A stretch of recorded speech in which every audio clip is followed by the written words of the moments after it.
flame will spread this way across the door and up across the ceiling, not because of the physics of flammable liquids, but because it wants to. Some guys on this job, fire owns them. Makes them fight it on its level.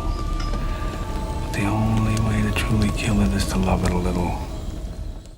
Whenever I think of Ron Howard, I cannot help but think of Richie Cunningham, who was the quintessential example of the all-American 1950s teenager in the series Happy Days. Throughout the show, Richie was exceedingly wholesome, and with his red hair and freckles, he bore more than a passing resemblance to Howdy Doody.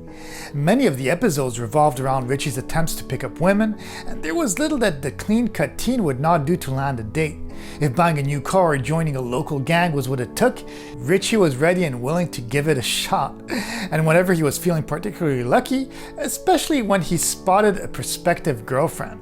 Even though Richie Cunningham was the original lead character in Happy Days, well, it was supplanted by Fonzie when the character's popularity came to dwarf that of Cunningham and the other characters. Even so, Ron Howard and Henry Winkler, who played Fonzie, continued to share top billing in the opening credits of the show. In the late 70s, Howard was showing more and more interest in directing and was able to debut his directing career with the 1977 low-budget comedy action film Grand Theft Auto, based on a script he co-wrote with his father. This led him to directing a bunch of classic movies in the 80s. Some of his 80s highlights include Night Shift, Splash, Cocoon, Willow, Parenthood, which made him into a household name, working with some of the biggest A-listers of that time. That being said, this video will look at Howard's directing career throughout the 90s, and that decade really started with a bang with the release of Backdraft, which is probably one of the craziest concepts in filmmaking, as it features firefighters in a ton of buildings on fire with actors walking through the flaming sets. In order to prepare for the film, the main actors went out on calls with real Chicago firefighters. All of the main actors also went to the Chicago Fire Academy to learn how to be like firefighters in the movie. Backdraft tells the story of Brian McCafferty, who as a child watched his firefighter father die. Years later, he joins his brother Stephen in the force by becoming a rookie firefighter. There's a history of conflict between the two brothers that is heated up by working together. With this background, a series of suspicious fires are set, each made to kill a specific person. After becoming frightened at a fire, Brian pulls strings to get into an investigative office and finds that he is now not putting out the arsonist's fires, but trying to track him down. Even though there are many elements of realism, firefighting professionals have noted that most real structures fires differ from what is shown in the movie.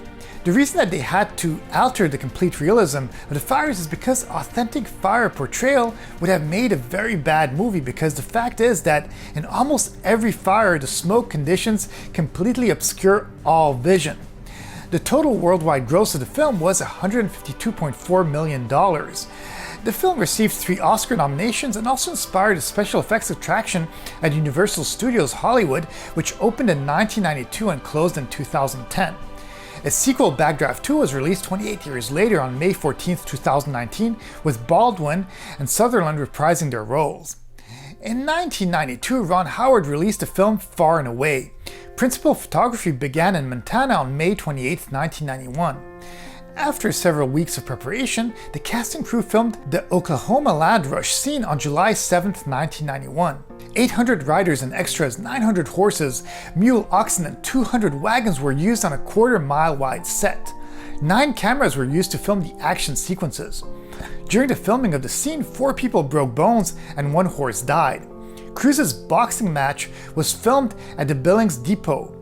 Local area residents were used as extras for the sequence.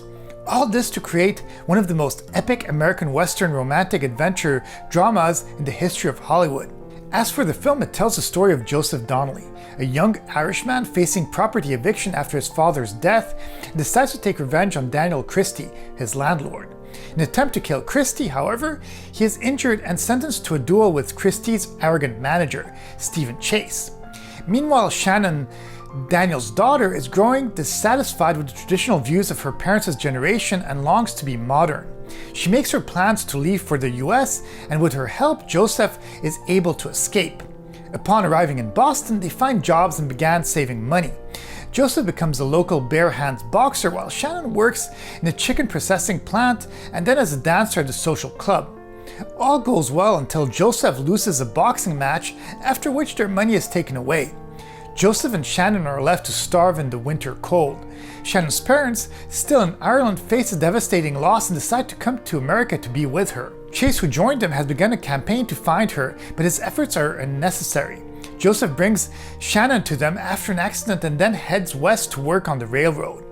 After many months, he is confronted by his father in a dream and is reminded of his desire to own his own land. Joseph decides to join the wagon trains and arrives in Oklahoma Territory just in time for the big land race, upon which his fate will lie. The film, which cost $60 million to make, stumbled at the box office, making only $58 million in the United States and Canada. It also grossed $79 million internationally for a worldwide total of $137 million, making this movie not so profitable for such an epic. Some articles describe the movie as handsome and simplistic. Far and away has the beauty of an American epic without the breadth. For his next project, Ron Howard was looking to do something on the newspaper industry. Steven Spielberg recommended that he get in touch with David Koepp. Howard intended to pitch an idea to the writer, who instead wanted to talk about how much he loved the script for Parenthood. The filmmaker remembers, "I found that pretty flattering, of course, so I asked about the subject of his work in progress. The answer was music to my ears, 24 hours at a tabloid newspaper." The model for Keaton's character was the Daily News' Metro editor Richie Esposito, being well-dressed but rumbled, mid to late 30s man who was always overworked but very articulate and fast-talking. The paper takes place during a 24-hour period and follows Henry Hackett, who is the editor of a New York City tabloid. He is a workaholic who loves his job, but the long hours and low pay are leading to discontent. Also, publishers Bernie White faces financial straits, and his hatchet man, Alicia Clark, Henry's nemesis, impose unpopular cutbacks. Henry's wife, Martha, a hugely pregnant former reporter of his, is fed up because he has so little time for his family. He is therefore considering an offer from Paul Bladden to edit a paper like the New York Times, which would mean more money, shorter hours, more respectability, but might also be a bit boring for his tastes. But a hot story soon confronts Henry with tough decisions. Upon release, the paper received positive reviews from critics and went on to gross $48.4 million worldwide. In 1995, the movie Apollo 13 was released, which dramatizes the aborted 1970 Apollo 13 lunar mission and is an adaptation of the 1994 book Lost Moon, The Perilous Voyage of Apollo 13 by astronaut Jim Lovell and Jeffrey Kluger. While planning the film, director Ron Howard decided that every shot of the film would be original and that no mission footage would be used. The spacecraft interiors were constructed by the Kansas Cosmophore and Space Center Space Works, which also restored the Apollo 13 command module. 2 individual lunar modules and 2 command modules were constructed for filming. While each was a replica composed of some of the original Apollo materials, they were built so that different sections were removable, which enabled filming to take place inside the capsules. SpaceWorks also built modified command and lunar modules for filming inside a Boeing KC-135 reduced gravity aircraft, and the pressure suits worn by the actors, which are exact reproductions of those worn by the Apollo astronauts, right down to the detail of being airtight. The story opens up on July 20th, 1969, in the home of astronaut Jim Lovell, played by Tom Hanks. Jim and a number of other NASA families are gathered to watch the moon walk by Apollo 11's astronauts. Later on, Jim contemplates how close he came to the moon when he was orbiting it on Apollo 8, and thinks about one day setting foot on the moon, as his wife Marilyn tries to keep from thinking of her husband going off on another mission. In 1971, NASA plans to send out people to the moon for a lunar mission, choosing astronauts Jim Lovell, Fred Haise, and Jack Swigert.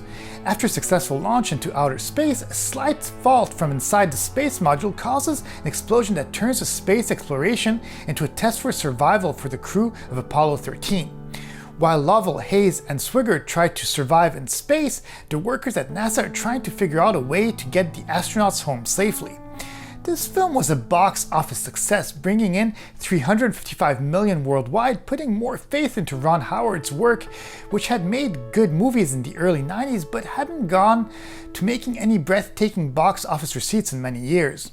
In 1996, Ransom was released. This movie got Mel Gibson nominated for a Golden Globe Award for Best Actor, and the film was the highest grossing film of 1996 in the US. The original story for Ransom came from a 1954 episode of the United States Steel Hour titled Fearful Decision. When the son of multimillionaire Tom Mullen is kidnapped, Mullen cooperates with the kidnappers and sets out to pay the ransom. However, a sequence of events convinces him that the kidnappers have no intention of releasing his boy alive. So instead of paying the ransom, he sets a bounty on the heads of the kidnappers and announces that he will pay the ransom money to whoever turns in the kidnappers and ensures his son is saved. Even though the movie was formulaic in itself, as mentioned, it did do very well at the box office and proved once again that Ron Howard is a bankable director.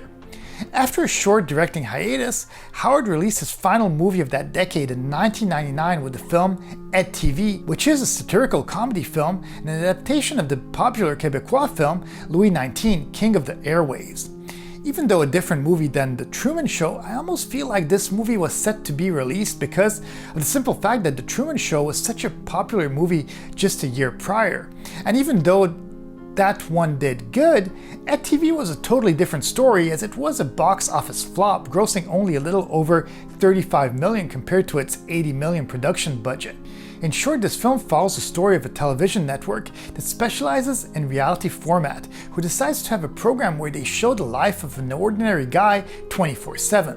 The regular guy they choose is Ed.